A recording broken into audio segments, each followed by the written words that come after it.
Bienvenue dans l'invité du jour, une interview au cœur de l'actualité africaine. Le procès de Laurent Gbagbo et de Charles Blé Goudé, ouvert depuis le 28 janvier, se poursuit devant la Cour pénale internationale à La Haye, aux Pays-Bas.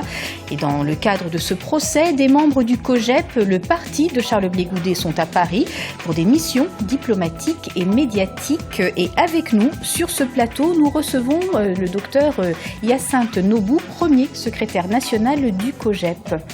Docteur Nobou, merci d'avoir répondu à notre invitation. C'est moi qui vous remercie, madame. Alors rentrons dans le vif du sujet. Quelle lecture faites-vous de la faute monumentale commise par la CPI qui a divulgué l'identité de plusieurs témoins?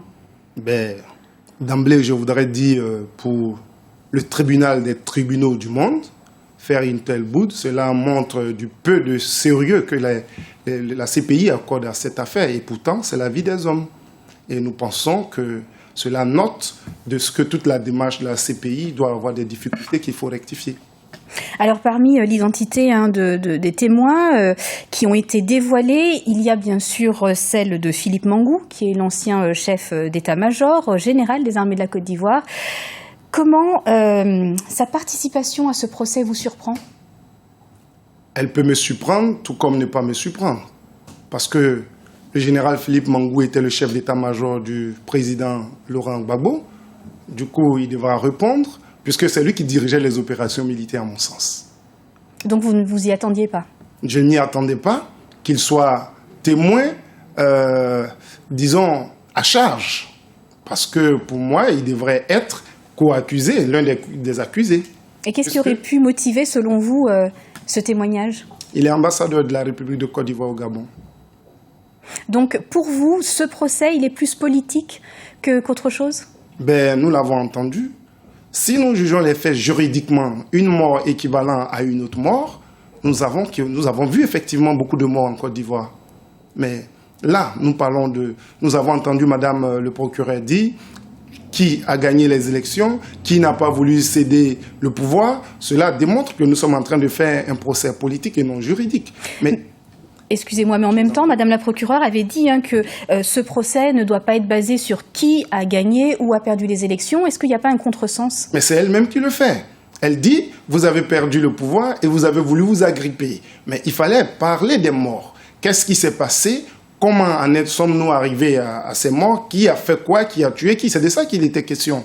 Mais elle a plutôt parlé de, vous avez perdu le pouvoir, vous avez voulu vous agripper, maintenu le pouvoir par la force. C'est de cela, c'est ce procès-là qui est fait. C'est parce que vous voulez coûte que coûte vous maintenir au pouvoir qu'il y a eu cela. On n'est pas en train de juger les faits. Mais alors justement, comme vous le dites, toute l'accusation est basée sur ce fameux plan commun, initié par l'ancien président Laurent Gbagbo et mis en œuvre, si je puis dire, par, entre guillemets, le propagandiste, comme il est présenté, Charles Blé Goudé. Quelle était vraiment la nature des relations entre ces deux hommes à l'époque des faits? À l'époque des faits, Charles Blé Goudé était le leader du COJEP qui, à l'époque, était un mouvement de pression. Donc, dans un élan de principe de gestion de l'État et surtout de défense des intérêts de la République en tant que patriote, il a mobilisé les jeunes. Et je crois que si M. Ouattara avait été au pouvoir à cette époque que la Côte d'Ivoire était attaquée, Charles Blé Goudé allait mobiliser les jeunes pour défendre la Côte d'Ivoire de M. Ouattara. Autant qu'il a eu à le faire pour le président Laurent Gbagbo. Mais un plan commun, cela n'est pas possible parce que Charles Blé Goudé n'est pas du FPI, ne se réclame pas FPI. Pour preuve, il est membre du parti que j'ai la lourde charge de diriger aujourd'hui. Alors justement, vous êtes, je le rappelle, le premier secrétaire du COJEP. Vous êtes actuellement à Paris. Quelle est la nature de votre mission ici en France? Alors, nous sommes venus dans un premier temps pour nous enquérir de l'état de santé de nos deux concitoyens, le président Laurent Gbagbo et le ministre Charles Blé Goudé. Et comment se portent-ils d'ailleurs? Ils vont très bien, seulement qu'il y a quelques lourdeurs dans leurs muscles, puisqu'ils n'arrivent plus à se mouvoir autant qu'ils le faisaient auparavant. Ensuite, faire une offensive diplomatique pour essayer de relancer le COJEP dans le monde politique aujourd'hui et montrer la place du COJEP afin de pouvoir prendre la place que le COJEP mérite en Côte d'Ivoire.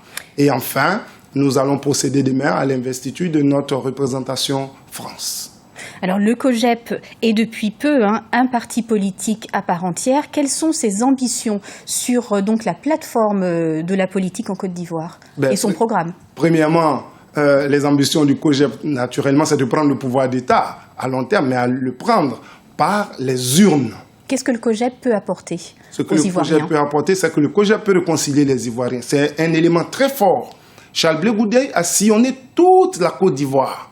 Il a fait cette caravane qu'il a appelée la caravane « Prends ma main, mon frère, prends ma main, ma soeur ». Nous avons sillonné la Côte d'Ivoire. Nous voulons réconcilier les Ivoiriens, mais véritablement les réconcilier et non du bout des lèvres. Parce que c'est un fait important. Ce procès va-t-il plus réconcilier les Ivoiriens que les diviser? Premièrement. Deuxièmement, toucher le problème des Ivoiriens.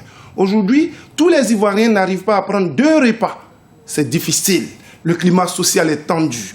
Le prix du carburant a flambé, l'électricité a augmenté, mais c'est aussi des faits réels sur lesquels le COJEP est en train de plancher.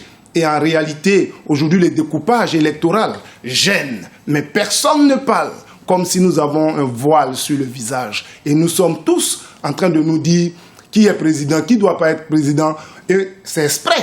Docteur Nobou, le politique a failli, selon vous, jusqu'à présent en Côte d'Ivoire? Le politique a failli dans l'acte social ou l'acte sociétal des Ivoiriens. Docteur Nobou, je vous remercie énormément d'avoir été notre invité du jour et d'avoir répondu à nos questions. Et moi aussi, je vous dis merci. C'était l'invité du jour sur Africa 24. Retrouvez dans quelques instants la suite de nos programmes.